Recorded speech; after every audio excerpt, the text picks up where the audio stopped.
Hey everyone, and welcome back to the Girl of Gen Z podcast. I'm your host Clarissa, and joining me today is Jordan Blair. Jordan is co-founder of the luxury consignment shop So Over It, located in Winnipeg, Canada. The store also has an online presence and offers contactless consignment appointments. Jordan shares what it was like quitting her day job to take on So Over It full-time with co-founder Rachel Solomon, the challenges the business faced pre-COVID as well as during COVID, and what the future has in store for the two ladies. Before we go ahead with the episode, if you could kindly take 2 minutes to rate this podcast 5 stars preferably, and leave a review on the podcast app, that would be much appreciated. And if you're watching this on YouTube, if you could give the video a quick thumbs up, subscribe, and hit the notification bell, I will forever be grateful. As always, the timestamps of the topics we cover in the episode will be listed in the episode show notes. Without further ado, let's get on into the episode. Welcome to the show, Jordan. How are you today? I'm so good. Thank you. And thank you for having me. Thank you for coming on. I appreciate you taking the time out of your day to hop on this call with me.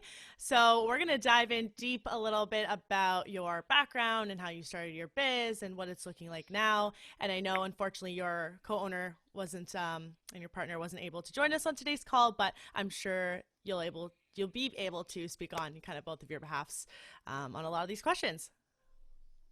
Yes, absolutely. Okay, so let's start with your upbringing. Where did you grow up? Where did you bump around to? And where are you living now? Okay, so I was actually born in Vancouver, but left when my mother remarried to my stepdad to Winnipeg. So I grew up in Winnipeg. We moved there when I was like in grade 2. So the majority of my life was spent there. And then 29 years later, I ended up back in Vancouver. So that's where I've been for the past year and a half. And I actually never went away for university. I stayed in Winnipeg. And so I did a ton of traveling. I did some crazy solo trips and always a little bit of an adventure, but I never lived away. So this was the first time sort of leaving the nest. And I absolutely love it out here. And that's where I am now. And where did you go away for university? So I stayed in Winnipeg. So I went to high school at the University of Winnipeg Collegiate. So it was a private school actually in the university. So I stayed there for my first little stint of university. And I actually studied English literature. I was dead set on being a journalist. I pictured myself being, in like Iraq and war zones. And I was like, that was the dream. And then I realized I hated it. I hated journalism. I was really just struggling with English lit to get inspired. And so I actually took a break. And I went traveling. So I did Southeast Asia and I did Europe with my friends. And I really just was like not inspired to go back to school. Finally, I realized like, okay, I'm going to have to grow up at some point here, and decided to go to business school. So I started a program at Red River College that you basically do 2 years there, and then you do the last year at the university to get your degree. And then a year and a half into that, Rachel and I started the business. So I sort of put that on hold. So I actually never finished school as of yet. Oh, okay. Wait. So did you finish your undergrad and then did you finish undergrad? Yeah. So I did my undergrad, but I never did the postgrad, like the postgrad. I never did any postgrad. Yeah. Gotcha. Okay. And what were you like as a kid? Energetic, definitely hyper. I feel like it's always the joke. Like my mom says, if I got kidnapped, they would just throw me out the van. Like I was just asking so many questions. I'd be like, where are we going? What's next? Are we going to have? Like, how long am I going to be kidnapped for? Like very, very, very curious. Pretty ambitious in the sense of like, what can I do? What can I have? Where can I go? I've always had a very keen sense for travel and for adventure. And I think I really kept that energy into my 20s and now my 30s. I'm constantly, I'm very, very social. We grew up with a huge group of friends. There's 25 girls, and we would do like a mother and daughter brunch every year. So um, always, a lot of people around and lots of energy. And I think it's slowly dwindling a little bit with age. But yeah, I think probably the best word would be energetic. Okay. And did you come from a family of being the middle child, the oldest? How many siblings did you have? Yeah, so I'm the oldest by a lot. My mom remarried and we moved to Winnipeg and they had two kids. And so my stepdad, was really my dad. He raised me. I was two when they met. So he's been like a father figure for me forever. And then I had two little brothers that are 8 and 10 years younger. Oh, wow. Yeah, so I was now it doesn't seem like the age gap is so big, but Large? all growing up it was a huge age gap. For sure, especially with being so young and being within that family and going through the transitions of being a woman and like high school. And obviously, it's hard to be more relatable to your siblings that are so much significantly younger than you. And your biological dad. Yeah, so my biological dad is in BC. Okay. We've stayed very close. I like to say I'm sort of this mix of my mom and dad who are completely opposite. You would never have guessed that they would even have a conversation or go on a date, let alone get married and have a child. My mom is very entrepreneurial and loud and like, hello, I'm here. And my dad's very like quiet and a little bit more reserved. He like runs ultra marathons and he can draw and like he's sort of my little bit of my artsy Side. side is him. And then I think a large majority of my personality comes from my mom, who's like me times 10. But we've stayed close and I do feel very lucky that I am able to have a good relationship with both sets. I know there's some horror stories. So um, I just tried to make it a priority to stay close with each side as best as I could growing up. Absolutely. And what made you get into fashion? What piqued your interest in the world of clothing and shoes and accessories? Because we're going to get a little bit into your luxury consignment store in a bit. Yeah, so I was always very, very girly. I loved dressing up. I loved clothes. And then I think it was probably sort of grade 9 when which is such an awkward year to begin with, but I sort of started playing around with my style, and that was sort of the beginning of like hipster, the hipster idea and American Apparel and being like a little bit more masculine. I just remember that was sort of the first time I noticed like, what is my style? Like, am I wearing like braided belts and oversized t-shirts, or do I want to be more girly? And it was sort of this like first step into like, who am I? Like So finding your identity through clothes. yeah, exactly. And all of my friends were all very similar, but everybody had their own sort of cool niche style. And so that was just the first time I recognized it. Like, wow, the way you dress is your identity. It's how people are going to perceive you, and it's how you perceive yourself. And then from there, I, I always appreciated nice things. And the older you get, and the more you work, and the more you have money to spend, you start flirting with the idea of like nicer things, and you save up to buy, that one pair of designer jeans that you're doing. And I always appreciated that. But I was never die hard designer. And then I got into my 20s and I was obsessed with vintage. Like I was such a thrifter. I would go with girlfriends. We'd take like all Saturday and we'd wake up at like 8 a.m. and we'd go all day thrifting. And then probably in my mid 20s, I started traveling a lot. Those bigger trips like New York and LA. And I would always go to like cool vintage markets. And I really got into sort of mixing my style. I feel like I was always either, if I'm wearing a dress, I was wearing like sneakers. If I was wearing jeans, I'd wear heels. And I I would like to really incorporate a bit of like a vintage band tee with like a pair of heels and a leather jacket out. And I really got obsessed with like, okay, well, this should be more accessible. Like I shouldn't have to go to LA to a vintage market to find like something cool. And there still wasn't really like a huge Market for it here. market. Yeah. And especially online, right? Like everybody knows their best thrifting or consignment stores in their hometown, but why can't I order from that store in LA online?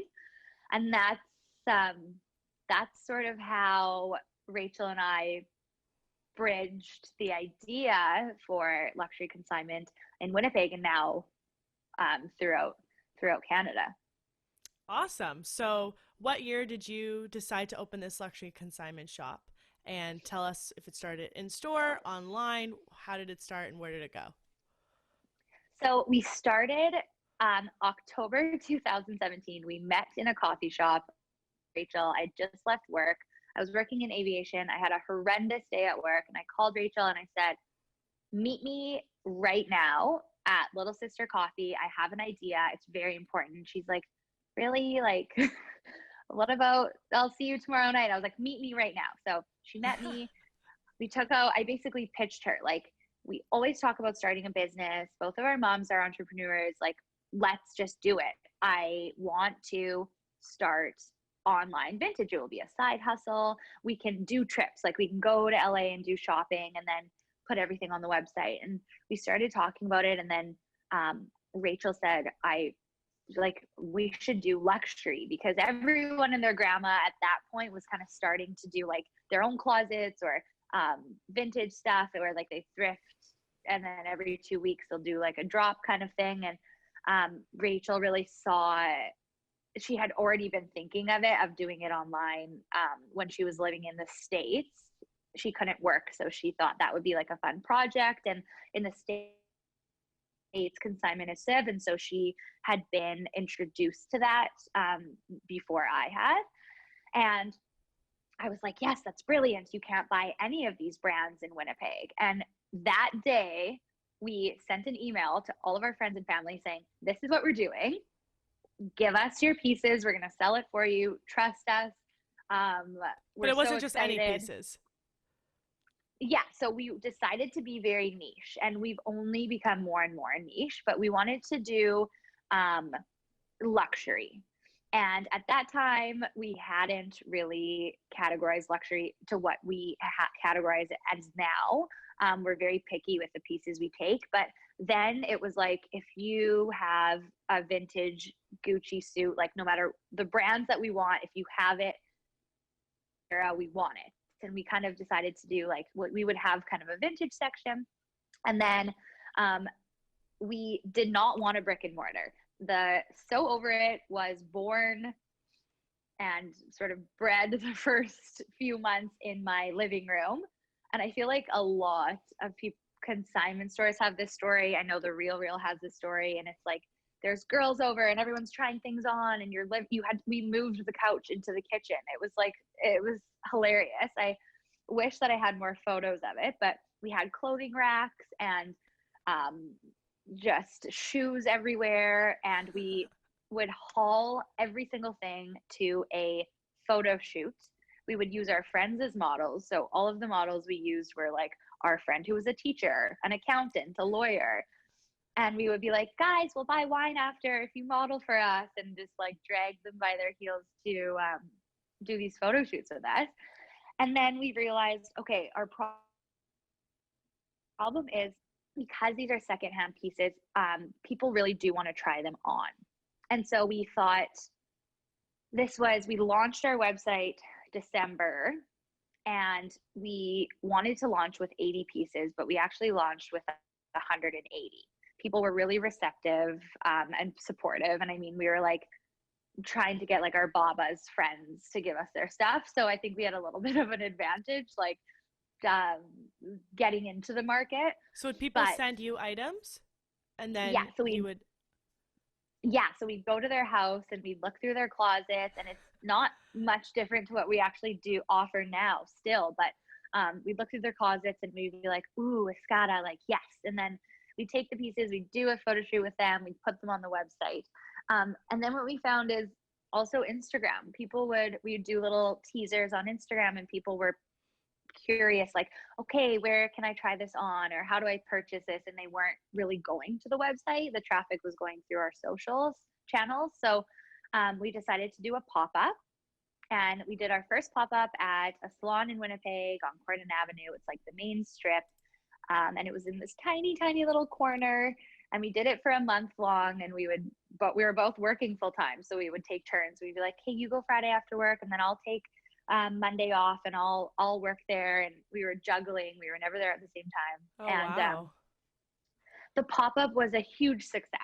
It was awesome. We sold out of so many pieces. We sort of realized in that moment too, and in that span of a month, like, what really sells. Like the leather jacket that's last season is going to sell before a long fur coat that we thought was like a cool vintage piece.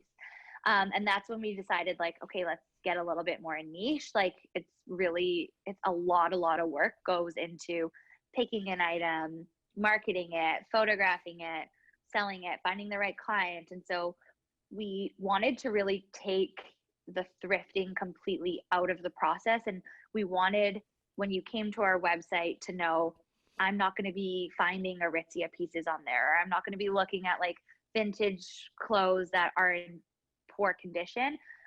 We still take vintage pieces, but like everything that we take is from 8 out of 10 to 10 out of 10. And we only take pieces that we are confident that we could sell, or that we are confident that we want. And we've really built this amazing customer based on that concept, because people know, like, they're not coming in and having to sift through tons of things. They're like, these girls are only going to have unreal pieces that they believe in. And it really sort of changed the game for us. So when we decided to be a bit more niche with our luxury pieces, we decided, like, hey, we need a storefront. And we didn't want one, but we were like, let's do it. We need one. So a studio space became available literally on top of the salon, and it was massive. And so at first we said, okay, well, we'll rent this little corner and we'll just keep our inventory here. And if people want to book an appointment, they can come in. And then after 7 days, we're like, okay, can we actually have the second half of the space? And then by the third week, we're like, screw it, just give us the whole space. So we had you outgrew kind of like the little corner very quickly.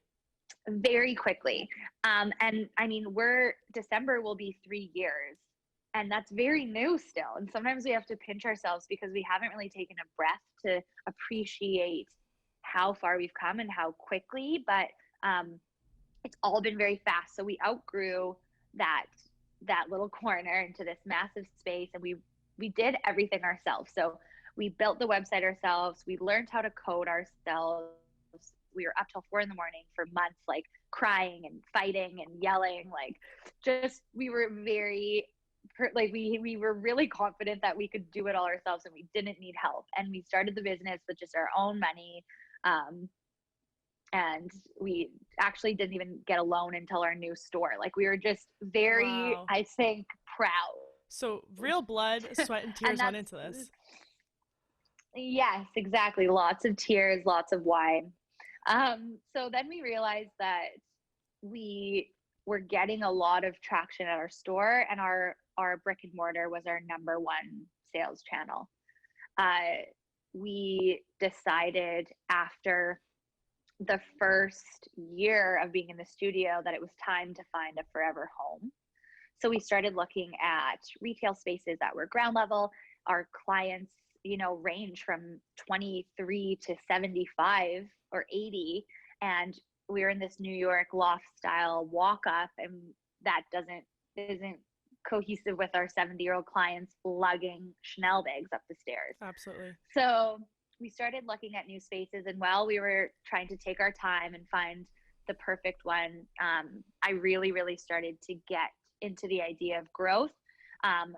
My biggest fear was, in Winnipeg, it's a big city, but our community is very small. And my biggest fear was my mom would buy a blazer from us and then go to lunch with her girlfriends, and one of her friends would be like, oh my God, Laura, I just consigned that blazer with So Over It. Yeah, And that like, could what get a nightmare. awkward. Yeah. Right. And so our problem was, if we want to grow, we need to be able to get inventory from other cities. So Rachel started going to Toronto every couple of months. She was doing these giant hauls. It's VIP customer service, this really white glove experience. So she would post up at a hotel, she'd come to you, she'd go through your pieces. She could stay for like 4-hour appointment slots, which is unheard of. Holy. Yeah, and go through pieces, and she was bringing home, this is so Canadian, but like 4 hockey duffel bags of these crazy amazing pieces from Toronto. I love And then it. right, and then of course the second you say to our Winnipeg clients, bringing home 4 duffel bags of Chanel from Toronto, everyone would go nuts because there's no risk of you buying your friend's Prada That's a shoes. great sell point too. Like stuff coming from Toronto. It's obviously a big city. Like I'm very close to there, so I get it. I get the whole like you're lusting after it now. Exactly. And then we were doing that, and then I really wanted to get into the Vancouver market. It's such a unique market here. The stuff here is just crazy.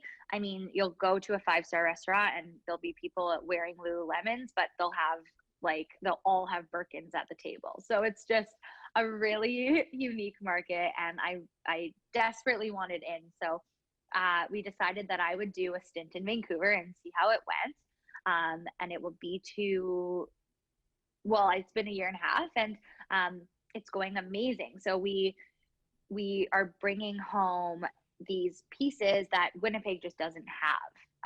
It's a different style, and things are new. Like, women here will have a bag for 3 months and then they're ready to let go of it. And that's our bread and butter, the bags and the accessories that people don't have to try on. And then in Winnipeg and in Toronto and Calgary, we still get like such cool pieces, and someone will inherit their designer pieces from like their grandmother, and we'll get these incredible vintage like Escada suits or like full Chanel tweed suits. And so we are still incorporating my love of vintage, but it's in our own high-end luxury way.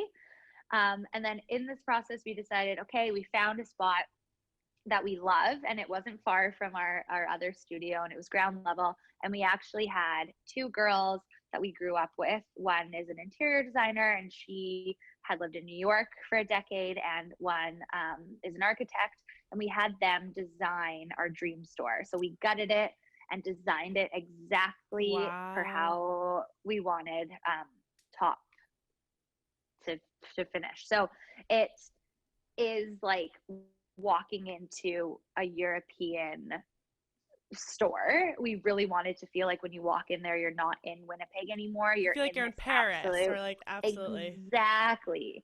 I'll never forget this like 80-year-old woman coming in with her granddaughter, and she goes, oh, this reminds me of this amazing time in Santorini when I met this man. And I was like, yes, this is what I wanted. Can I Like, just this record is that, the ma'am? goal.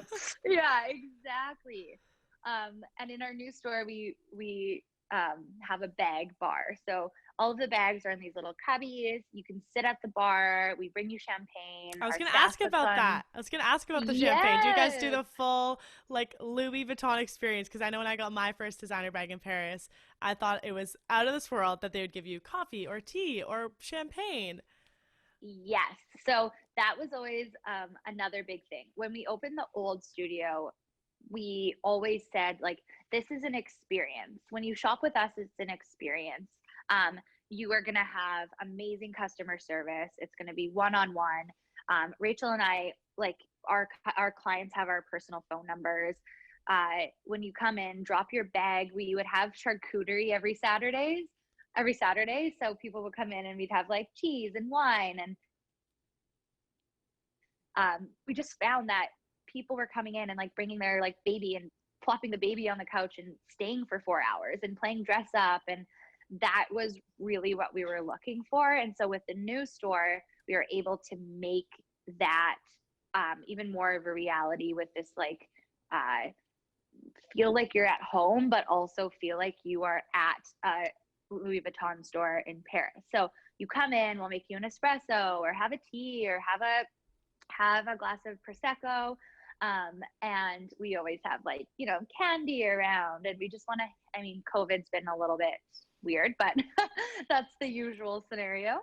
And we just chat. Like there's no time limit. No one I think feels intimidated. It's like, come hang out with us and be our friend. And most of our clients are actually our friends. And now, and you know, we'll close this shop and we'll meet clients for dinner. And that's what we cared about so much, having that experience in the old school shopping, like going to Holt Renfrew and having someone sort of like wait on you, like you're about to invest a large amount of your own money or savings into an item that you're now going to take home and treat like your baby and take care of it. And that experience shouldn't be dull, and it shouldn't be uncomfortable, and you should feel like you are making the right decision, and it should just be glorious from the moment you walk in the door to the moment you leave. And that's really what we pride ourselves on, and we were able to achieve even more with this new store that is really designed to you with round arches and beautiful colors. So we're really, really proud of that. So based on what you've told me with the experience you want to give to the same kind of people that you once were, or maybe still are, can you remember your first time buying a designer item and how the experience was and what the item was? Yes. So my first time buying a designer bag, like a brand new one, was in Vegas. Like many, sure.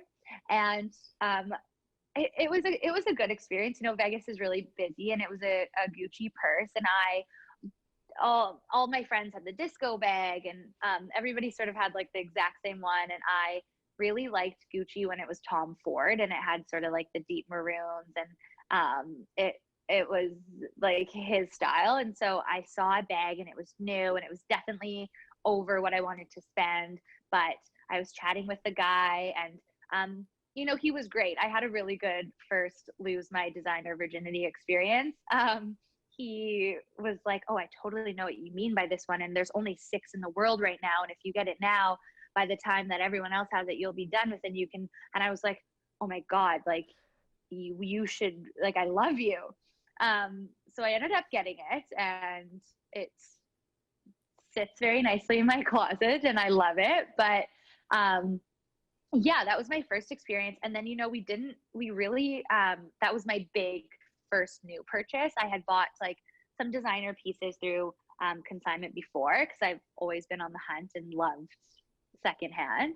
And then since then, like I have a really hard time buying new, because I see these incredible pieces coming in, and I know that you can find them. And my style also, I do like very unique pieces. So when the vintage Fendi's come in, I'm like absolutely drooling. And so I really spend time looking for that quality piece that I am dreaming about. And I buy a lot from consignment stores, and I'll try to source things myself if I'm crushing on something. And I know Rachel does the same, and she's bought tons from the Real Real. And I think it's hard for us to justify buying new now, because we know the accessibility to these amazing secondhand pieces. Absolutely. Do you remember the price of that first handbag you were just mentioning? Yeah, so that one was $39.50 US. So wow, that was you remember to the dime. Oh, yes. I remember leaving and just like sweating, being like, holy smokes, like, girl, you better take care of this. Like, I was just so nervous leaving. And then I was like looking around, and of course everyone in Vegas is carrying like tons of like, you bags, know, and you're multiple bags. Yeah, I'm like, oh my God. But you know, a lot of people ask, what's the, and people that don't necessarily understand like designer or spending that much on a bag or a pair of shoes. And when we were doing an interview with the Winnipeg Free Press over the summer when we opened the new store, they said, what are people's mindsets? Like, why do you think people do it? Why do people have to have the Louis Vuitton monogram on their arm? And I think that there is a science behind it. And I think, like, you know, I've did 2 years in psych, so like I don't actually know, but I would think that it's different for everyone. And there's some women that I would categorize, and it's like, I worked hard for this, you know, like, and that's how I felt. I worked my ass off. I was like slaving away, and then I had started this business. Like I knew that my hard work was going to pay off, and I wanted to reward myself, and I wanted this beautiful thing. And then I feel amazing every time I use it. I'm like, fuck yeah. Like, I worked for this, like, Absolutely. you know. And then of course there's the other side of like status, where someone wants, and I think that's like, you know, people talk about Birkins, and it's such a plain looking bag. Why did you spend $60,000 on that? And some people, it's simply because they can. And it is a plain looking bag. And I do actually like the idea of, because the Birkin isn't this flashy, like if you don't know what it is, you would think it could be Aldo for all you know. That's like very it's a true. plain looking bag to the naked And I'm eye. sure Aldo has made a very similar knockoff version to feel like Yes. they're in the loop too. Yes, exactly. But you know, we definitely have clients that will admit it. Like, I want the monogram, and if it's Chanel, I want you to know it's Chanel because I want the status. They, you know, they go out for dinner and they're like place their bag, and it's very like bougie, and that's okay too. Like, if you're going to buy something to make you feel better, and it's not for like facetious reasons, and it's actually to make you, it makes you happy, then that's great. If everyone could make themselves truly happy by owning something beautiful, then that's a beautiful thing. And that's really another part of our business, like making luxury accessible. It's going into Gucci in Vegas and buying a $4,300 bag isn't accessible. And it wasn't for me at the time. Like, I definitely splurged, but buying that bag on layaway and having 2 months to pay for it is accessible for a young professional, or a girl who's buying her first designer. I'll never forget this. At the new store last summer, we had this young woman come in.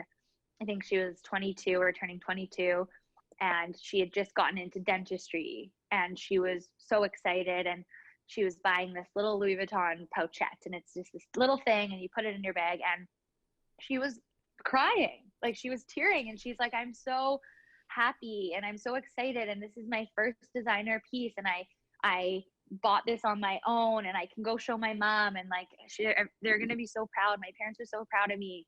And Rachel and I started to cry. Aww. And it was just like this emotional moment, but it made me so proud, because making luxury accessible to people that truly deserve it, and is huge. And I think a lot of women too don't realize, like, your old bag that's been sitting in there that you make fun of, like, I can't believe I bought this, is going to literally make someone else's dreams come true and spark so much joy. And so we always say, like, never be shy. If you think this piece is so ugly, it's someone else's like dream bag.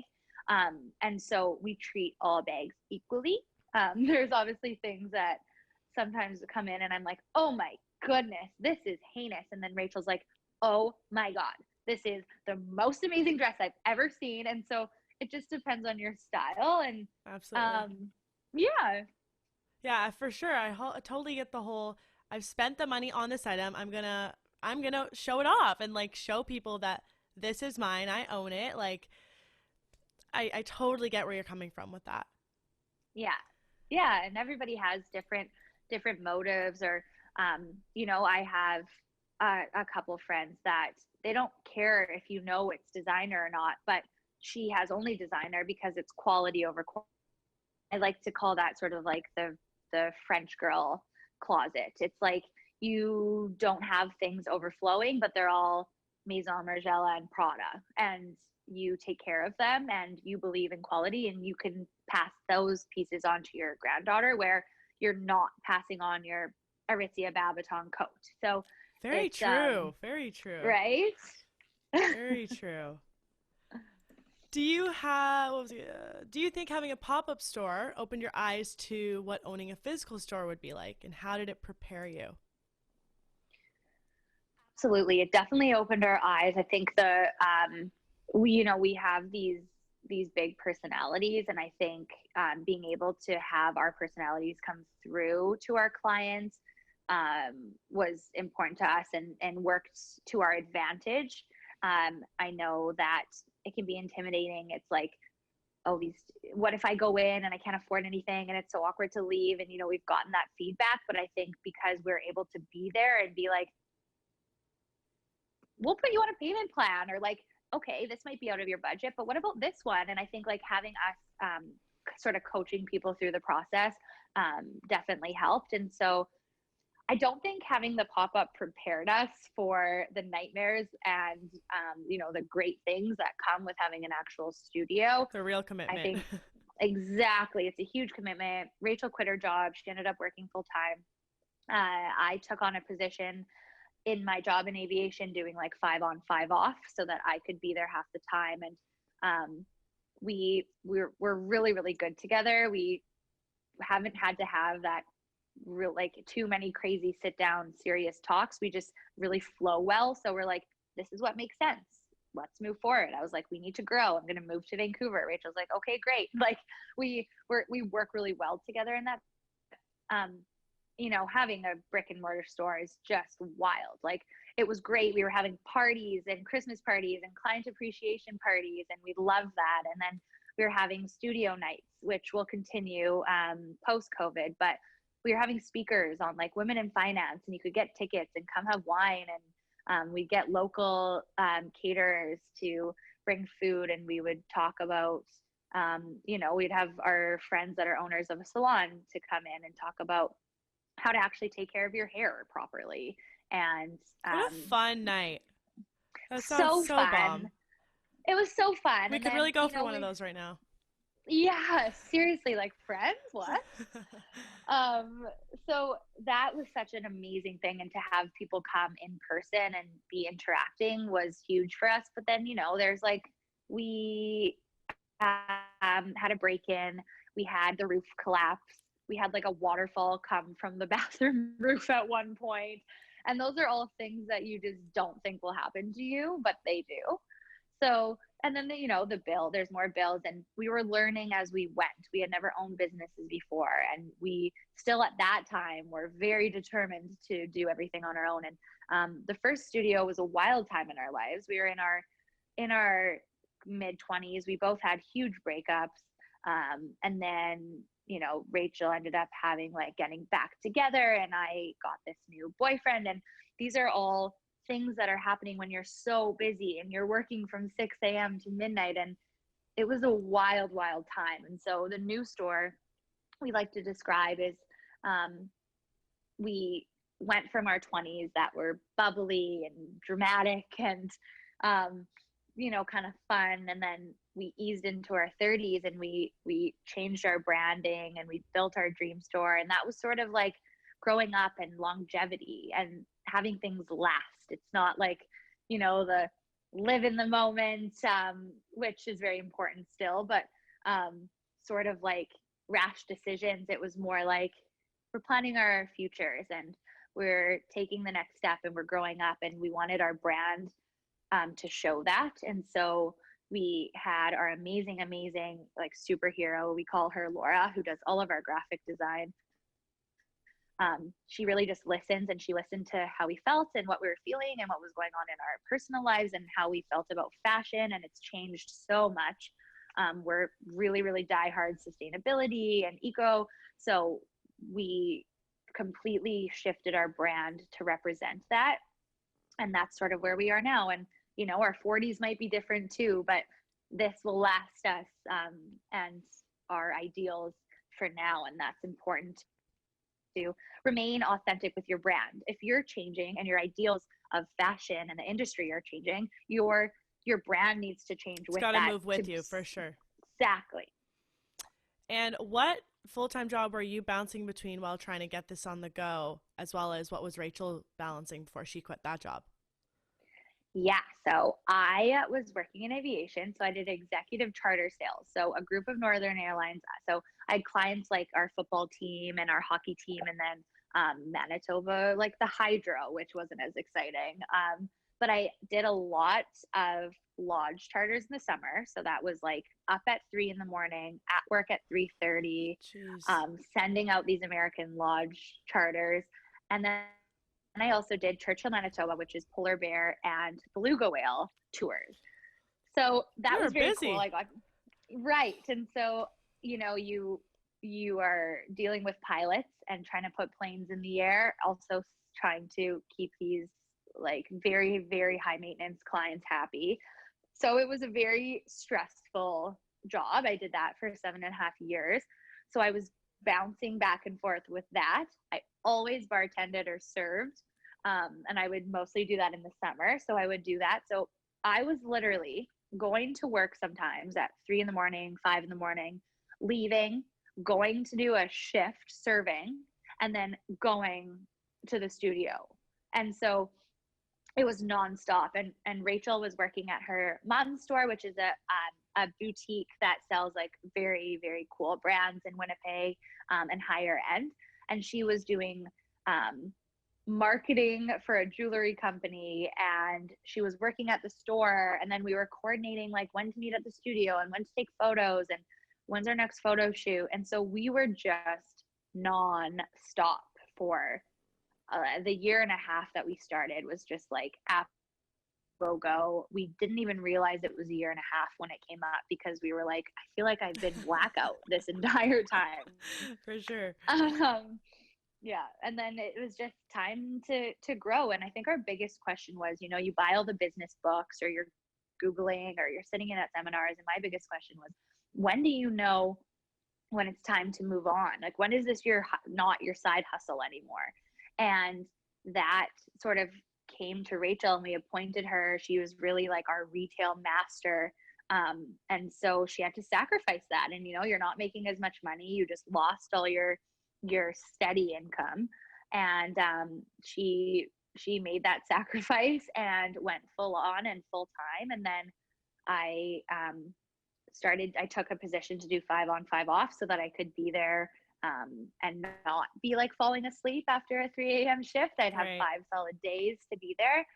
And then when I moved to Vancouver, that was it. I just full time, and we were both able to be comfortable. And, we're still waiting to make those first few millions and just grow. But we are really, really lucky to be in the position that we are for 3 years. And I don't like to use the word lucky. I think that when you create your own luck and with hard work, it's not actually luck, but we are lucky in the that we haven't had that typical entrepreneur story of like, oh my God, we lost everything and we failed and we lived in our Volkswagen van eating ramen noodles for 2 years. Like, we don't have that yet, knock on wood. And so we just want to avoid that altogether and just keep pushing forward. Right. Well, I definitely think from what I've heard so far, you're definitely on the right path, and you didn't make any quick, stupid decision. It was very, we talked this through. This problem has come up. How can we go about it? No, just quitting your job the day of, thinking we're going to go, full time with this. You definitely had to like see where your clientele was, how long it was going to take to make it like a real business and have continuing clientele, etc. So did you and Rachel create a business plan before launching the luxury consignment shop? We did. Okay. And I think, we had access to some resources like our parents. My mom was really helpful when it came to being smart about the decisions. Don't make too many rash decisions. I think if it was up to our parents, we would still be side hustling this and also working. They probably changed their minds now, seeing our success, but it was important that we wrote a business plan and really figured out like, how much do we need to make to even get off the ground? And so it took me 4 months. I wrote the business plan, and then the day we opened the store, I ripped it up because everything that I thought was completely wrong. You Every live, you single learn. thing. Exactly. I mean, I truly, truly thought that the people that were consigning would not buy secondhand. And that was just so wrong. Like our biggest consigners are our biggest buyers. Someone will bring in 20 Wow. pieces and they'll leave with 10. And I just didn't, I thought that there was still sort of this stigma. And I thought these wealthy women in Winnipeg weren't going to buy secondhand. And I was just wrong. Like a beautiful piece is a beautiful piece. And if Isn't you that a can good get it thing on to a be wrong about? 100%. I was so happy to be wrong about that. When we wrote a second business plan and we had help, a woman that we knew who helps small businesses, and she actually usually does like nutrition companies and that sort of thing. But she's brilliant, she's amazing. So we reached out to her, and she helped us craft our second business plan so that we could secure a loan to build our dream store. Okay, I was going to ask about And the loans if you guys had to get any. yeah, so it's very hard. I think any small business owner will tell you. Like Rachel and I didn't own houses at the time. We were on our own. We were single girls.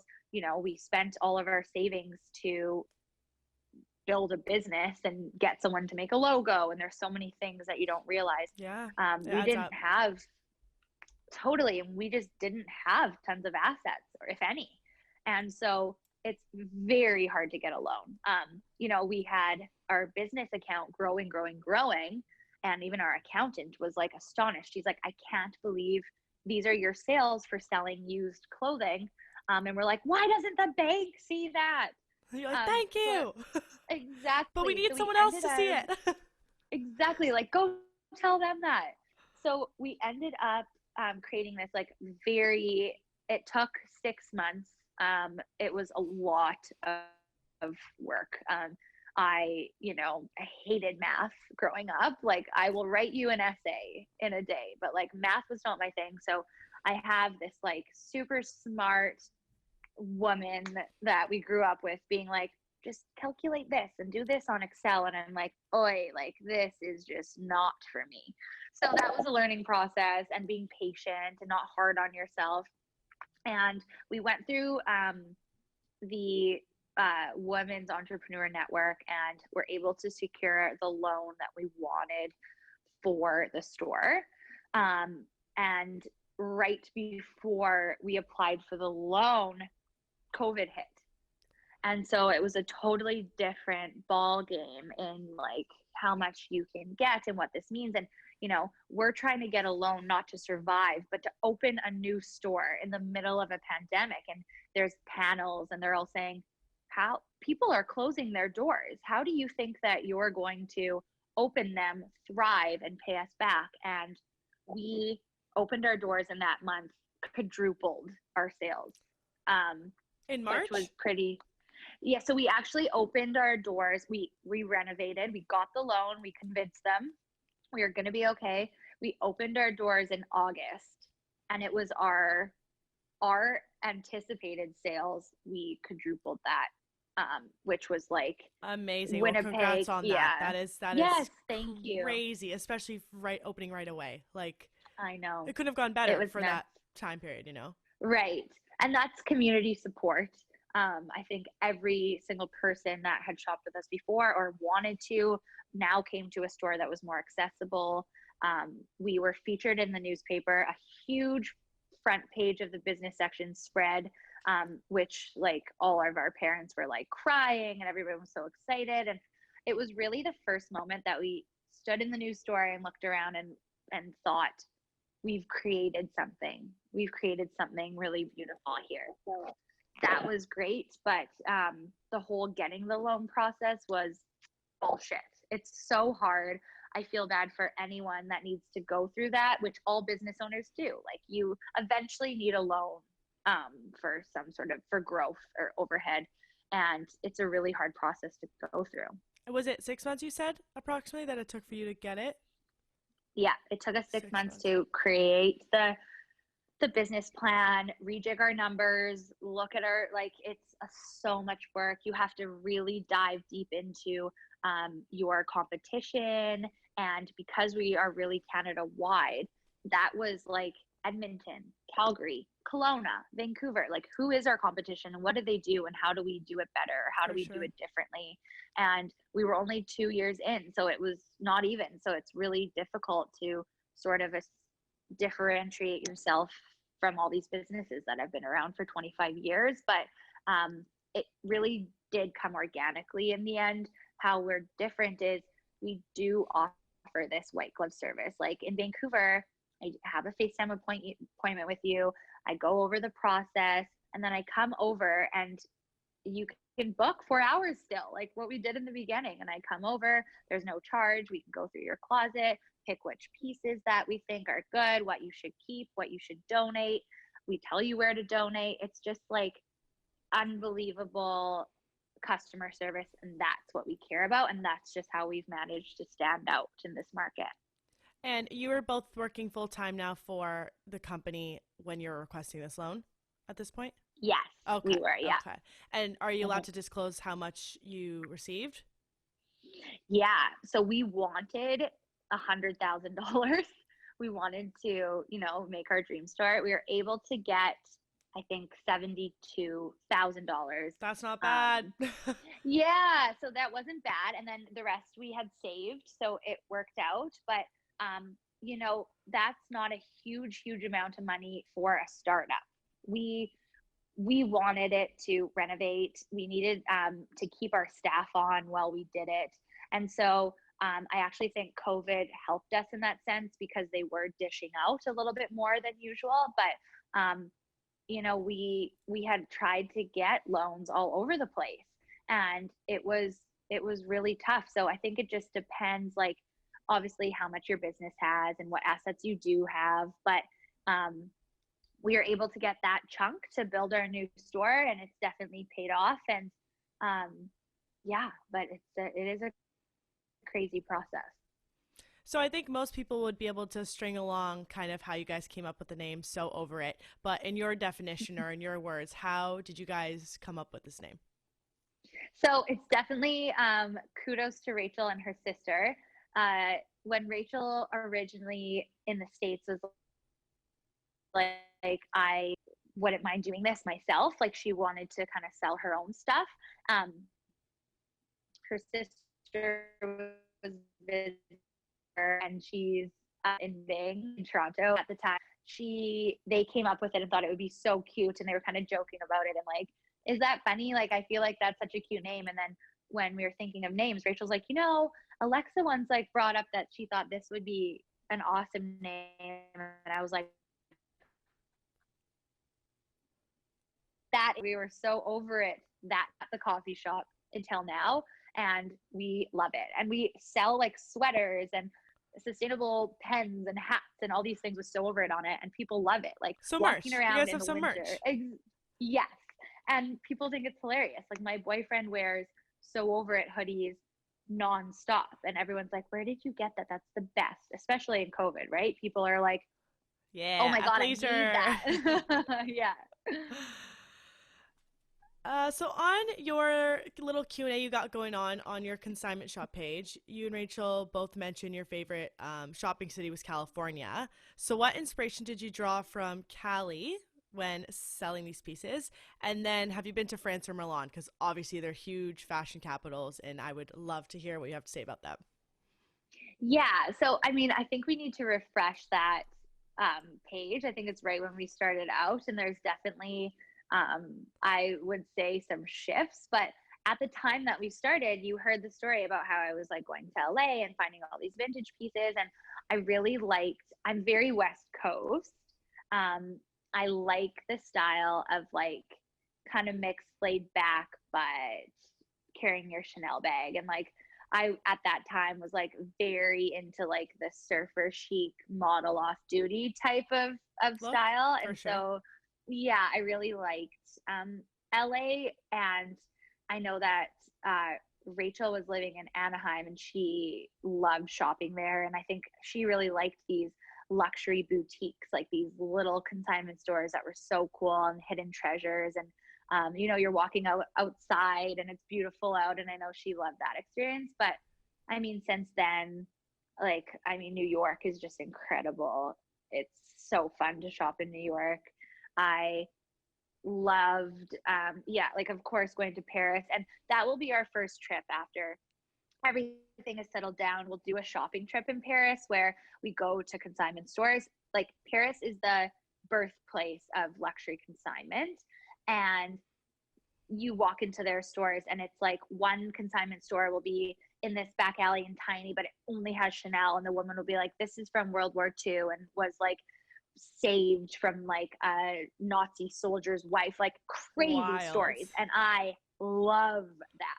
We do these blogs now about each designer that we sell, and we just started, and diving into the history of them is just bonkers. Like they all have this crazy dark past and like love affairs, and I find like, you know, a lot of these started in the 1900s, 1800s, and there's such rich history. And so Paris is going to be your hub to exploring that. And then, yeah, I mean, I think every city you go to, we were in Peru, and I found this like luxury store, and it wasn't consignment, but like it was the only store where they were selling where we were, like luxury goods. And the woman was like, I just order things that people ask if I have, and then I just order them. And so it was this like bizarre array of like Louis Vuitton, and it was so cool. It's like that's her import store. That's so and cute. It's people that are like taking the train to Machu Picchu, and they're like, oh, I probably need a Neverfull. Like, and it's so funny. So I think like each city now, when I go, I have such a deeper appreciation for brands and their history and their collections, that every city I go to, it's like a whole new adventure. Right. I guess based on that, what you just said, how many luxury stores are there around your store, or like I guess in your hometown? Because I've never been to Winnipeg. Is there easy access to like a Holt Renfrew or a Nordstrom or anything like that? Zero. Okay, so you guys are really thriving then, because like there's Yes. no other for the Winnipeg people for sure, the locals, to go and buy designer. So there's a couple boutiques that sell like higher end brands, but not like the Louis Vuitton and the Prada and the Balenciaga. More like you could get a Smythe blazer for sure, Veronica Beard denim, like those brands. And we take some of them, but we still don't take a lot of what they sell. There's definitely some really cool, and they're all local. The stores that you can get those designer pieces are local. We do have a Saks off Fifth, but it's like a Saks off Fifth off Fifth off. Yeah. Like it's the just, outlet. Yeah, it's like the outlet of the outlet. It's just horrendous. And there are a couple consignment stores, but none of them specialize in luxury. So we are the only luxury consignment store in Manitoba. Wow. Well, good for you guys. Good for you guys. Yeah, thank you. It really created a very unique market for not only our Winnipeg clients, but our Toronto and Calgary and Vancouver clients that are our secondary city clients, because, you know, there's I can throw rocks at luxury consignment stores from where I live in Vancouver, but you could consign something there and it could sit for 8 months because there's so many options and the market's oversaturated. Where if I get a Dior book tote, which I did yesterday, and I send it to the store, it's going to sell in 24 hours.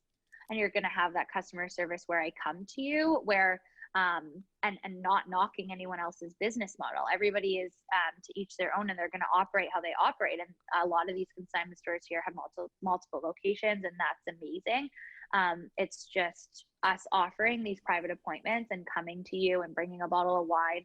It's just a different experience. So depends what kind of consignor you are and what experience you want, and then you'll choose who you want to go with from there. Some people don't care about that experience, and then we probably don't want them as a client, because you have to, you know, you're technically a business to business. Like if I'm taking a purse from you, you're making money off of it, so you better like me, because I'm going to sell it for you. Yeah, totally. And I guess walk us through this process a little bit. So you decided to move to Vancouver to be able to build the brand more. So walk us through, what one of these appointments look like, and then how you take this bag and send it, back to Rachel at the store. And then what is your pricing strategy? How do you price these items out? Yeah, so we'll pretend that you're my new client. So you can book online, you can message on Instagram, you can email, you can call us. Basically, we would set you up with an appointment. What if I live in a I different city? so well, if you live in a different city and we're not there, we do virtual appointments. Okay. So if we were doing a virtual appointment, you would have all of your pieces laid out. I would say yes, no, ask questions. And then what we do is we get you to ship them to the store. And then the moment that one of your pieces sell and you're going to get a commission, you're reimbursed for shipping. So you don't pay for shipping, it's complimentary. Sweet. Okay. So Mhm. shipping's reimbursed, and then how much do you keep from the bag, and then how much would I would keep from the bag? Let's say the bag is the item. Yes. So our pricing, we have a rule of thumb, and it's 60% is what you receive, but we offer 70% for Chanel and Hermes.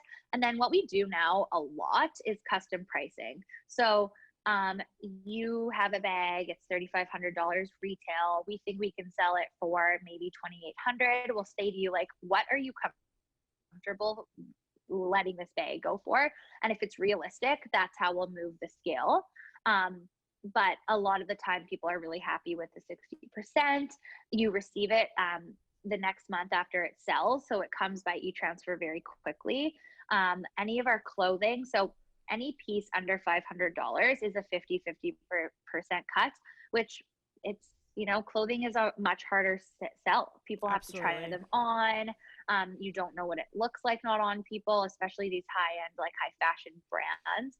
So it's a lot more work goes into it. But, if you're selling something and it's $250, you're going to be happy with whatever you can get for it anyways. Our higher ticket items, like our bags and accessories, we can do custom pricing, which we like to do, or we say, this is how much we are confident we can sell it for. And you receive 60 or 70%, which is a high commission rate for luxury consignment from Yeah. a small business. And so say me, I'm the seller, I'm selling it to you or whatever, giving it to you and then getting the money back Yeah. later. Do I have to show you probably like the authenticity tag or whatever that comes with the piece? And then do I have to show you some type of receipt to show you how much I bought it for? Or do you use Google and work your magic? Yeah, so we don't we do need every single thing that we get coming in is authenticated. So if we can't authenticate it ourselves, Rachel's actually in the works of becoming an like legal authenticator. But if we can't authenticate it ourselves through the code, we've been on the phone with like Gucci actually a lot. We've been on the phone with Chanel tons, and they'll help you. Like if we are trying to authenticate an item, you can also we do a ton of research. So I don't, that's definitely the side that's not so glamorous, is like hours, weeks, months can go into finding a piece, um, authenticating it and pricing it. If we can't authenticate it ourselves, we have a guy in New York and he's online and he does it for us. And then we usually take commission price off like $50 to $100 to authenticate the piece, again because so much work and money can go Oh, into yeah. authenticating it. Time, But money, and effort. we exactly, and we've said no to incredible, like I know a perfect example was a couple months ago, vintage Celine bag that we could probably sell for like $4,000 now, and we just said no to it because we couldn't authenticate it. So we're very, very, very strict on our authentication. We don't ask for receipts, but if you have a receipt, It's we'll take a helpful. photo of it and it never goes. Yeah, exactly. It's not hard to find the retail of purses. And, we compare our pricing scale, we compare with like hundreds of other sites. So, My Teresa and The Real Real and VSP Consignment in Toronto, like we'll see if they have it and what they're pricing it at, because if we're pricing it $600 more, someone who's searching for that bag is going to do their research and they're going to buy it elsewhere. That's So we good. price it, yeah, we Use price them it as competitively, ballparks. but Yeah. exactly. Um, And then it just depends what it is. If it's a bag that is very in this season and it's in perfect condition, we can obviously price it higher. If it is the exact same bag, but it has tons of wear, it's not going to be priced as high. And we're very honest. And we're even honest, like Rachel and I have both done it, where women come in and they have like the double flap Chanel and it's black, and they're like, I don't really know if I want to get rid of it, but I haven't used it. And we always say, like, keep it for 6 months. If you don't use it, come back, because you don't want someone giving up such a like staple piece, Yeah, one of and those then be classic sad items. about it. Mm-hmm. Really honest. And we tell our clients to make sure that they're okay leaving it. It's literally like giving something up for adoption. But then you always feel good. You get an e-transfer, and that can go towards buying something else that you love that you'll actually use. Where does most of the revenue get generated from? Is it private buying appointments, in-store visits pre-COVID, or do you find it's an even split?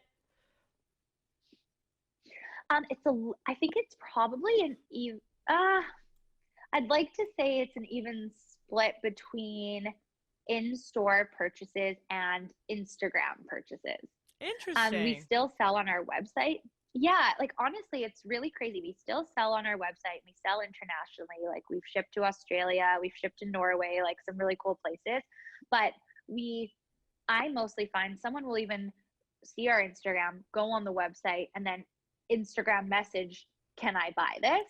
And I just think it's our generation. Like that's what people do now. We're I in feel like, 2020. Absolutely. right? I feel like I'm on Instagram and these ads come up, and I shop mostly through Instagram anyways.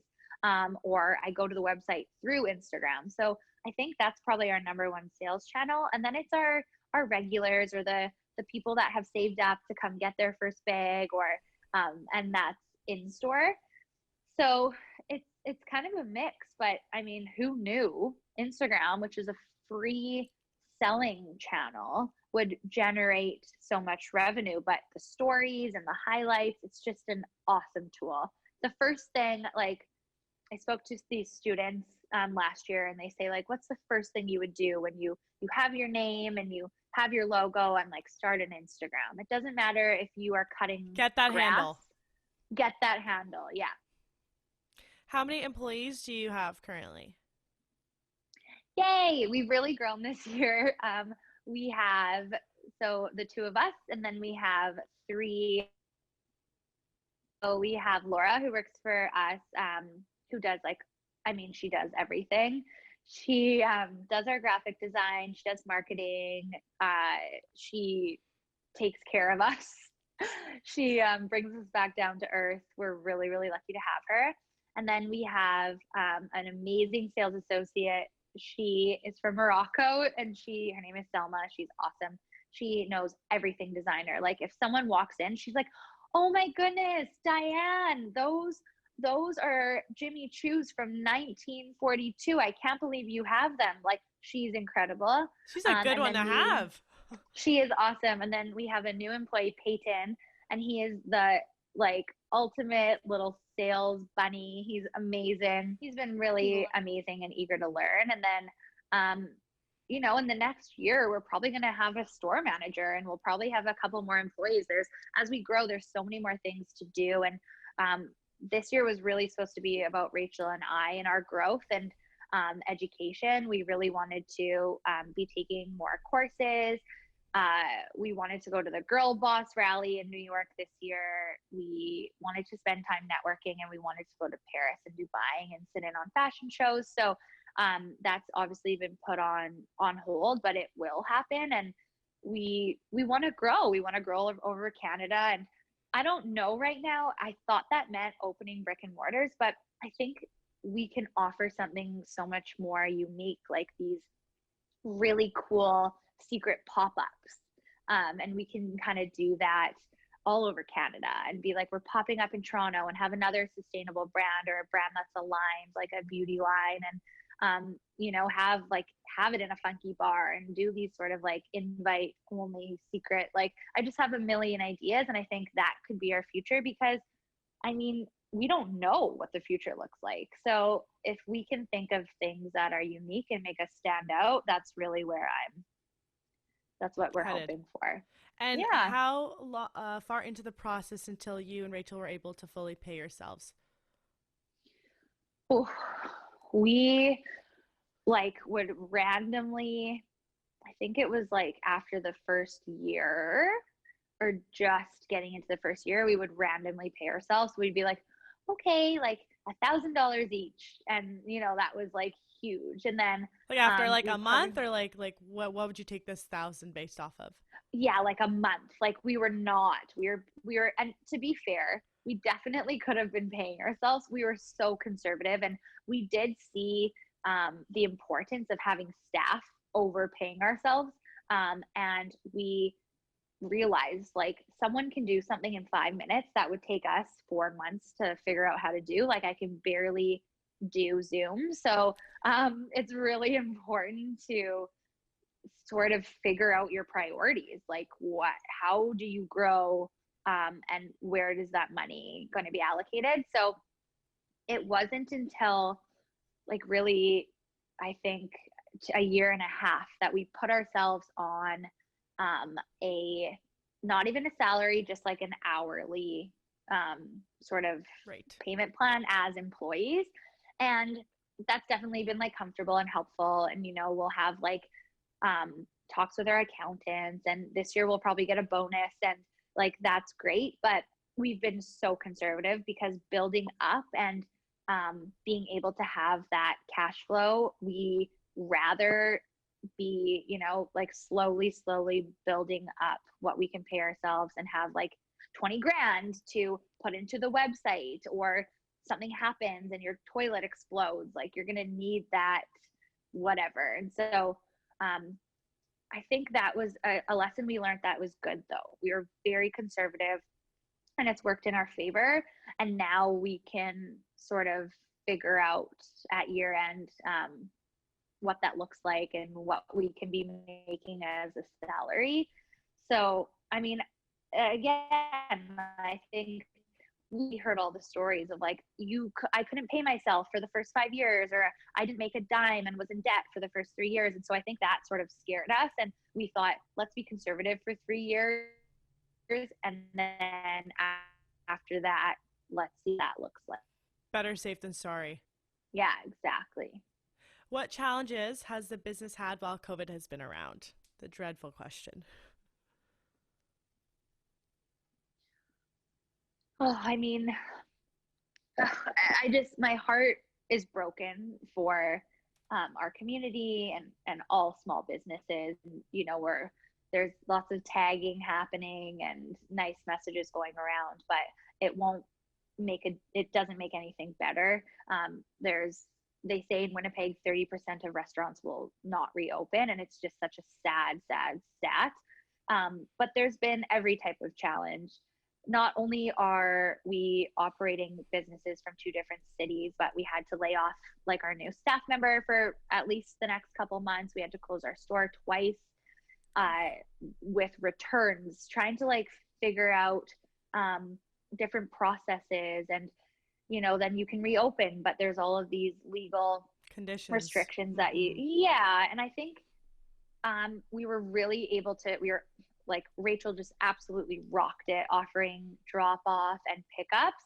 And people were like trying on the clothing in their car, and then being like, oh my God, it doesn't fit. And she just had to like drive in the middle of winter there and then steam the item. We like have to put our items that are tried on in isolation, and then you can't photograph them. Like every type of challenge presents itself. Your sales drop. You're trying to figure out how to be creative with your sales. We are still doing like our charity work, and then it's like it kind of brings you back to down to earth. Like you really don't want to complain about it when you know what like single mothers are going through that can barely afford to dress themselves, right? So that has been sort of an eye opener and helpful for us to be like, okay, we'll get through this. But every type of challenge you can think of, you go through right now. And I think the biggest challenge of all is like your mental health as an entrepreneur, thinking, where do we stand in a year? We went from like our biggest growth 6 months ever to what does this look like? And are people going to be able to afford what we sell? And, lots of our clients that we became very, very close with lost their jobs, or their husband lost their jobs, or they're having babies. And I think behind every small business are humans that feel and breathe and have emotions. And so have real life problems. Real life problems. So, you have to keep your shit together and just really like be there for our clients and be understanding. And we expanded like our payment plans so that people don't have to stress. And I think that's excellent. That payment plan thing that has been put in place in many, many businesses, not just your own, has been a lifesaver for many. Yeah, totally. And because if you can afford to get something and it might take you 3 months, or it might take you 2, or it might take you 4 weeks, you still deserve to have that. And you shouldn't have to be freaking out. The world's changing. And for sure. It's like parents getting kids for their, for Christmas. Like if they can't afford them all at once, buying from some bigger name brands that they do the payment plans are super helpful. Cause exactly, the kids it's still nice to wake up to something as a kid on Christmas. Yes. And that it's just tragic. And I mean, what a curveball. Like I never thought this would happen in our lifetime. It wasn't even on my radar. So it's just been absolutely bizarre. And for fellow business owners, it's been quite crazy. Like in Winnipeg, it was nuts last week because the Bay was still open. I heard about that. Yeah. And so there were these huge chains that were deemed essential because of like half of their store was essential, but they couldn't remain open. And that is just like a kick in the gut. That's so unfair. Like it's so much easier to operate a small business. Like we know exactly who's coming in. We can get their name. We can get their phone number. We know that they're sanitizing because we're doing it for them. It's like one person store is so much easier than distancing them in Hudson's Bay.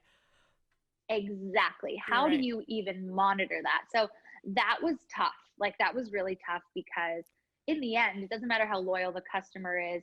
If you need to get gifts for your child or for your whoever, or you need to be dressing yourself, it's easy to go pop in there.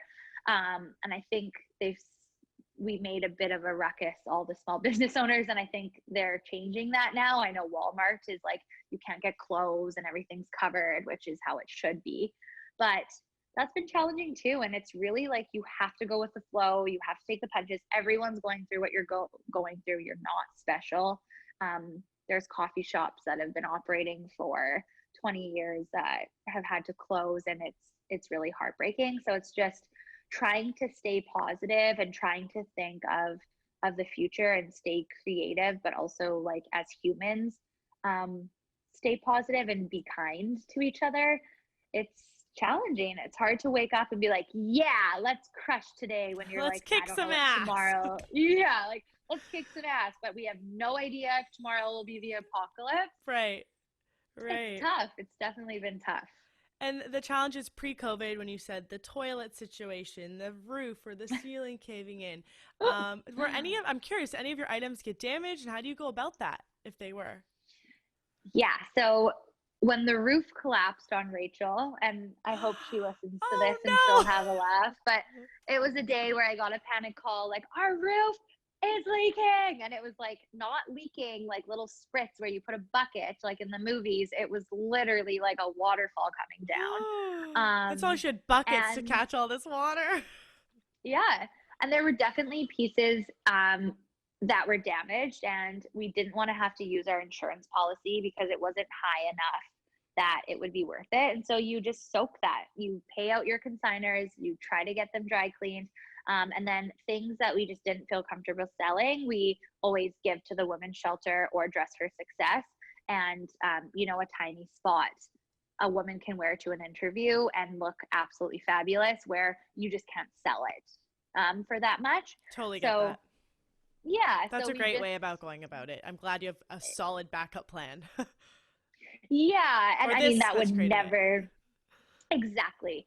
like that would never happen in our dream store, luckily, but it definitely happened along the way. And there's things like you never know, like something gets shipped and then a client says like, oh, well, I'm not comfortable shipping this. And how do I know? And like, you have to really talk people through it, and you never know what's going to happen. And it's hard for people to give up their Birkin bag and think you're going to take care of it. And so, yeah, you just have to, again, I think like really, and I think most business owners will say this, but going with the flow and just taking things in stride is so, if you can just be okay at that, and obviously you're going to have your freak out sometimes, but just trying to be cool. And you know, we really take things on like, this is the problem, and we don't talk about it like, this is the problem, this is the solution. Mm-hmm. We don't dwell on the problem like, oh my god, and then COVID, and well, what the hell, and this, or like this customer said this, and like, oh, let's talk about it for an hour. We literally are like, this is the problem, moving on, what's the solution? That's also helped us like cut out tons of like dramatics. And we do that with our clients too. Like if they have a problem, or they, you know, we get calls like, I bought a purse from you and I can't find the authentication code. It's not like, well, you don't know how to find it. Yeah. Okay, Let's take a breath and let's get through this. Yeah. Open up the flap inside the, you know, and we really like to approach situations like even keel, which can be hard sometimes, but very important, I've learned. Are the same items in store on the website and on the website in store, or are they different?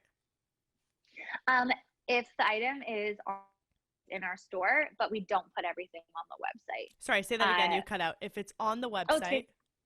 It's in our store. Okay. But we don't put everything on the website. We will end up hiring, actually, in a couple months, an intern.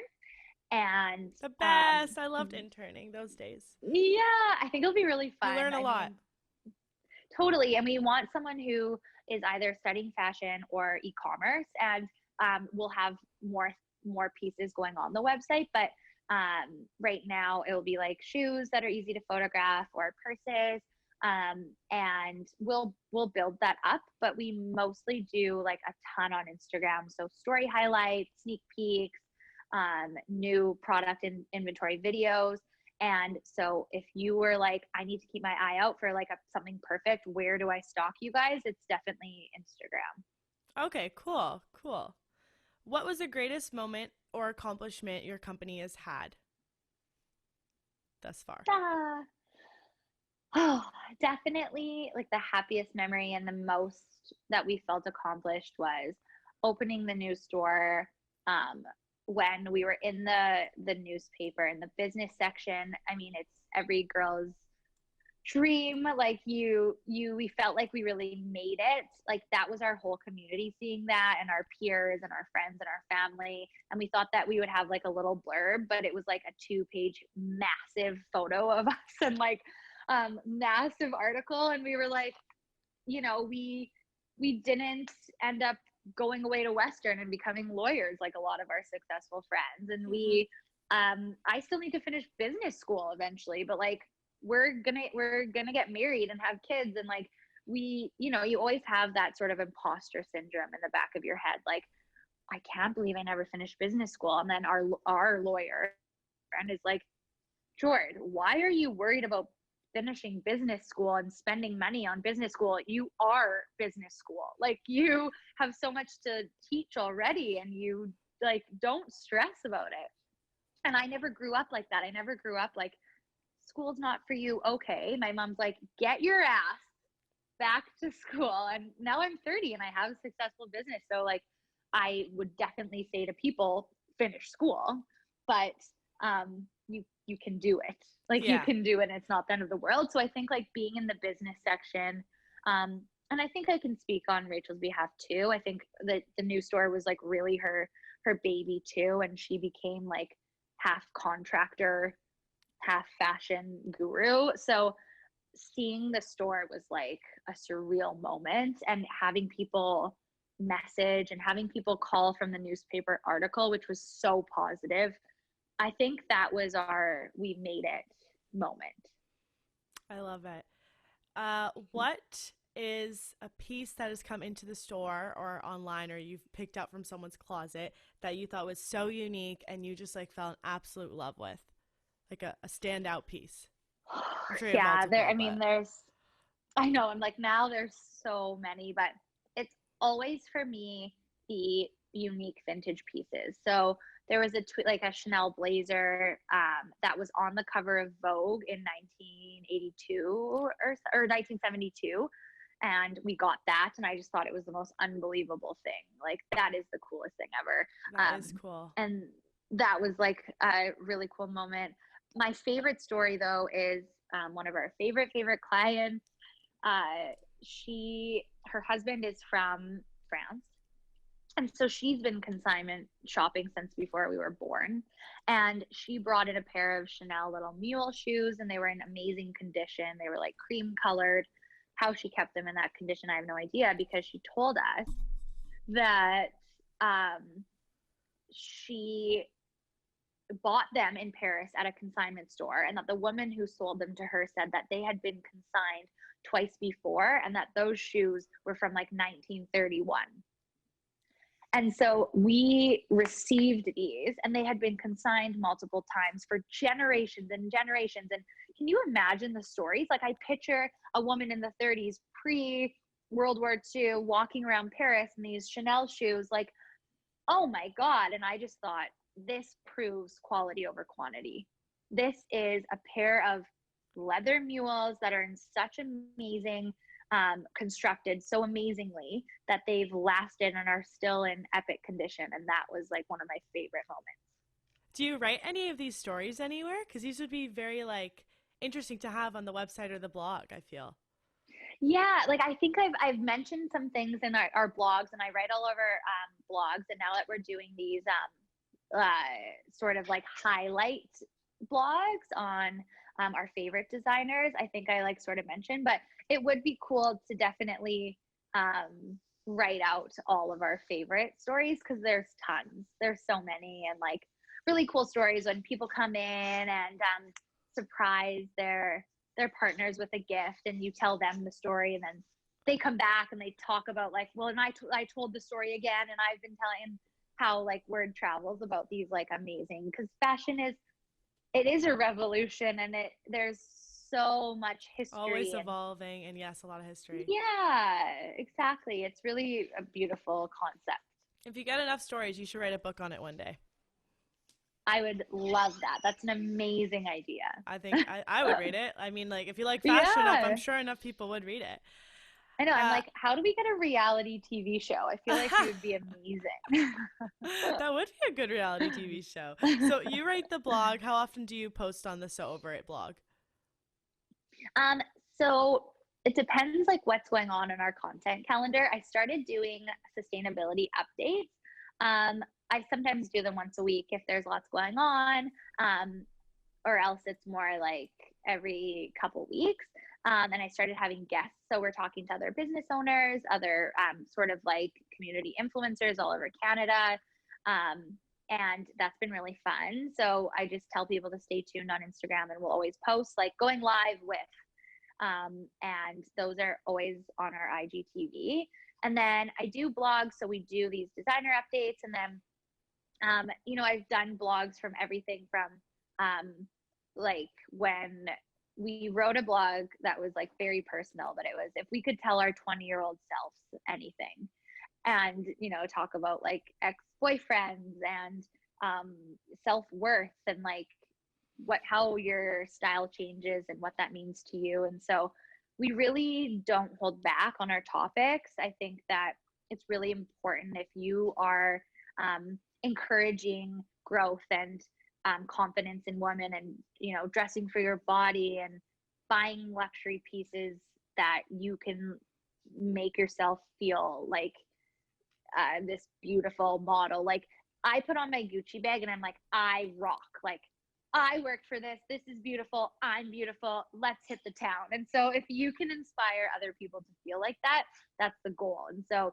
we'll write blogs about anything. And when things come to mind, I'm like, oh my God, we should do this. But now we're doing too, like my 5 favorite things, and we highlight other sustainable brands we like all over Canada, and like what we've tried and what doesn't work, and different products to use, and how to actually take care of your pieces. Like if you're buying a $3,000 bag, you're not throwing it in your closet. Like you need to take care of that. It's like if you cut bangs at the hairdresser, that's up to you to maintain until you go back, right? For sure. So yeah. That is wild. Okay. And I think it's super personable too to like be writing these articles of like whatever comes to mind that you've personally experienced or Rachel's experienced or you've experienced together, and you have readers, especially in this generation, like, you know, feeling in tune with that. Yeah, totally. So the studio nights you mentioned, and you had different Yes. speakers and such. How do you go about finding those local guests? Do you have people that come in when they're buying? They're like, oh, I have someone in mind for that guest that you have. Or do you do some research or a little bit of both? Yeah, we usually invite people. So between like Laura, Rachel, and I, we usually will have an idea of sort of what we want to do, and we had 2 women that teach sewing, and they came in and we did like repurpose your denim, and so we did a class on like teaching how to sew different like bejewels and like patches on your denim jacket, and how to customize, how to cut your denim Levi's into shorts so you don't need to throw them away. And that was just something we thought would be cool. And then we tracked down these girls. And we also have people approach that are like, oh, I think this would be really fun to do this. And then, but we're queens of reaching out. Like we are not shy. So if I want a guest on our IGTV, then I'll just send a message. Or if we have an idea, then we'll kind of research like, well, who is the master of this, and what can they teach us, and what can they teach our peers? Okay. And is it held in the actual store? Yeah, so we haven't done one in the new store because COVID has Right. been alive, but in the old studio, we would hold it there, and we would just like, sometimes we would have 30 people, sometimes we would have 10 or 15, and we just always had wine and goodies, and we'd have people sponsor and drop off like food and get input. It was really just sort of like a community initiative. I love it. Yeah, it's sort of our way to give back to people that are actually paying attention to us, and it was also fun and a way to connect, which is important, which we're lacking right now, and we'll hopefully be back soon. Yeah, yeah. So what are the best resources that have helped you to succeed so far that you have in your business? Yeah. Each other has been a big one. I think we really lean on each other we sort of like specialize in different things. And so I'll have an idea, but I won't know how to action it. And it's totally up Rachel's alley, and vice versa. I think community, like we aren't afraid to ask for help anymore. We are already proud of what we've done, so we have no shame in saying we can't do this. Like the Women's Entrepreneur Network was huge, and they can answer any questions. So I really recommend for any woman starting a business to reach out to them. And our moms and our dads, like I feel like our families have been really helpful. Between all of them, there's an answer somewhere. I think the answer is really community. We were able to do a lot by ourselves individually without like professional help in the beginning. And then, yeah, like our partners, our boyfriends and fiancés have been so helpful too, and like huge advocates for the business. So good. I Strong think really, yeah, strong support system. Surround yourselves. And we've lost, I mean, you kind of realize when you're under this stress and you're busy, and who cares about you and who wants to support you. And so you starting a business, you really do go through this emotional transition of letting things go, letting people go. What's your lifestyle going to be like? How do you shift your lifestyle so that you can maintain your social life and your business and your family and your own financial success? So it's a lot of growth, and we really don't sit back to really think about it. But when you start talking about it, it's been the craziest 3 years of both of our lives 100%. And So Over It is our identity. We put our, like we said, blood, sweat, and tears into it. And we are both so passionate about what we do. Rachel on the retail side of things and like selling, and she's so honest. And I don't even know if like using the word authentic is cool anymore, but I think it is so important. And I'm so serious and passionate about the growth. And I think, our blogs and our videos, I think people need to know who we are, and we want to teach them, like, you can live sustainably and you can buy sustainably, and yes, you can afford to buy this. Like, we have so many tricks and so much knowledge that we've learned. I think it's important to share, and having our community support us and help has just been huge.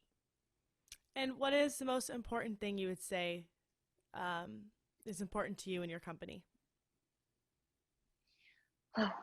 The most important thing is to not lose sight of where you came from and what you stand for.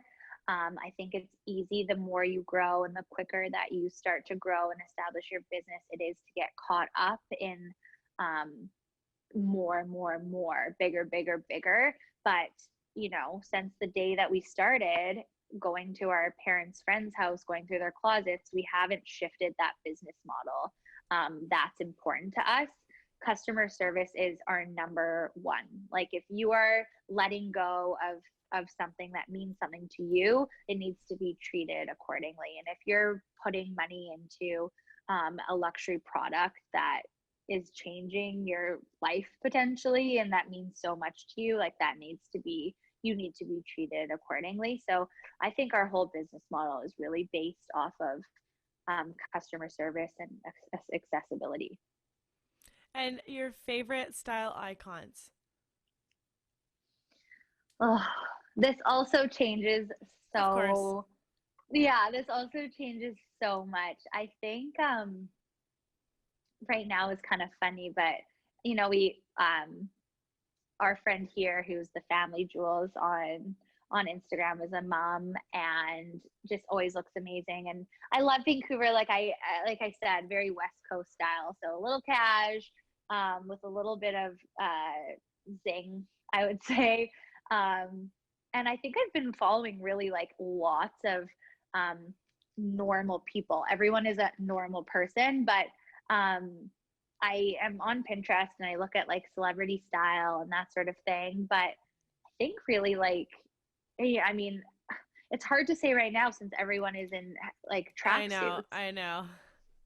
But like Hailey yeah, Bieber, I think or like, is there anyone that comes to your mind, or is not really a specific person? It's more like a mood board on Pinterest. Yeah, I think a mood board. I think it's like, I mean, of course, I can look on Instagram after this and come up with like 10, but I do still like the sort of model off duty. Like, I'm very t-shirt and trousers, or like sneakers and Levi's and a long blazer. Like, that's sort of my look, which I think is very like kind of I'd like to think effortless, which it's obviously not, but that sort of effortless look. So I mean, everybody, like, it's kind of all over Instagram right now. Everyone is trying to be comfortable. So I guess I'm inspired with the times, which is sad. I can't wait to put on a ball gown the second I can go to an event. Totally feel that. What hobbies and interests are you up to, or have you been up to? Yeah, living in Vancouver, I'm a big hiker. I love hiking. I like running. I love being outside. I also took my WSET, which is a wine course. So I took my level 2, which is like on which you start taking if you want to be a sommelier. So I took level 2 this year. So the first round of quarantine was filled with like very cool wines, and we would have like, our bubble over and do wine tastings. And Cool. yeah, my partner and I, we got so into wine and like finding different regions that we like and different countries. So that's a hobby that I try to keep, in not too excessive. How many levels are there in this And wine course? so you would do 4 and then you would start taking like your SOM courses, I Wow. believe. Cool. Yeah. So I mean, eventually maybe I'll do 3, but it's for me, it's really just for fun. I think it's if you're going to be consuming something, you should probably know what it is and what you like. I mean, that was my How to mentality. describe it So to others, how to describe it to your partner. Absolutely. yes, exactly. So that was really fun. We're big foodies. And then I like there's things I'm missing. I love spin class. I'm obsessed with Soul Cycle. So that's been tough with having gyms closed, but and then just a lot of Netflix and chill, like some cooking, some baking fads. I never did the bread, but like how many cookies and loaves I've baked over the past year is just Crazy. bonkers. But we're lucky with weather in Vancouver. We live right on the seawall, so it's kind of nice to get out and go for a run in December, which I grew up in Winnipeg. It's probably -50 there right now, and that's not a thing. Just like trying to stay sane in these weird times and, try to find new things that you like or new shows that you can binge to stay home has been kind of a crazy learning experience. Okay. And the last question I usually like to end off the podcast with is if you're happy with the direction life you've taken and kind of what do you see yourself and the brand looking like in the near future? I'm so happy with the direction that we've gone in. We've stayed true to ourselves. We've made mistakes and we've been able to kind of roll with them. And I think, we haven't made too many mistakes because we've stayed true with ourselves. So if other people think it was a mistake, it wasn't to us. And that's very important. I think that where I see us in the next few years is just really is expanding across Canada and offering the services we do in our immediate cities everywhere, and some really cool pop-ups. And then hopefully we can, be the real of Canada. We'd like to have brick and mortar all I was going to over say and that'd be have, sick to be the real of Canada. yeah, exactly.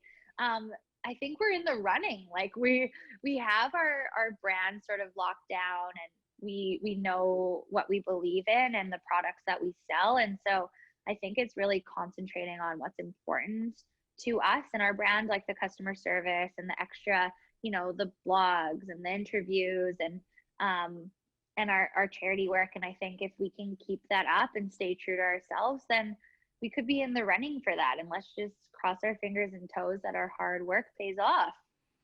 Do you think, or I don't know if you already do you work with any influencers? Because I know the Real, I see a couple YouTubers that I watch that sometimes have sponsored videos by them or have pieces sent out to them and then they talk about it for a video. Is that something you do or would consider in the future? So we do a little bit of it. I'm like such an elder millennial when it comes to influencers. I have such a hard time like being like, hey, we're gonna send you this and post it. I like to meet everybody in person. I'm like such a mom, No, but that's the best. Like if you can, I mean now with COVID, yeah. like webcam, but still getting a feel for that Mhm. person and all. Yeah, so now if we're going to work with someone, I make them do a FaceTime with me. I want to know that we're aligned. Like they might not like us. I mean, I don't know how could you not? But I think it's important that people that you're working with aren't like robots. I want to know what you're passionate about, what you like, and are you going to actually enjoy what we send you? So we work with a lot of influencers and we do like box try on. So we'll send a ton of clothes. They can shoot with them. That helps them to get content, especially right now. And then we give them like a code so people can buy sort of off of them. And that's something that we like doing because it's also just super fun. It's like playing dress up with people that actually really care about playing dress up. And then we've done like a couple gifting things for like doing videos or whatever, but it's really mostly to build relationships. I think that eventually the bigger we get, it'd be great to work with some more Established. absolute Yeah. established like fashion sort of gurus, and that will come. But for now, like people that reach out that are like, I'm a fashion blogger and I am interested in working with you guys. We're like, sick. Here's our options. These are 4 things that we can do. What do you think that you want to do? And how can we support you also? And it's sort of like a mutual relationship. And that usually comes after they have to just sit through a conversation with me on FaceTime. I love it. I love it. Well, is there anything else you'd like to add to the episode other than your social Oh, media handles? no, thank you so much. It's so fun to chat with you. This was awesome. Yeah, we're So Over It Shop on Instagram, and sooveritshop.com is our website. And I think if anything, we really just want people to know like how approachable we are, and we care, and I want to know your story, and I want to know what you're looking for. So that's sort of our shtick. Well, thank you so much for coming on. I really appreciate you taking the time out of your day to do so. And yeah, go check them out, guys. Thank you so much for listening, and I hope you were all able to take something away from Jordan's journey. Don't forget to check out So Over It on all social media platforms, and I'll see you guys in the next episode.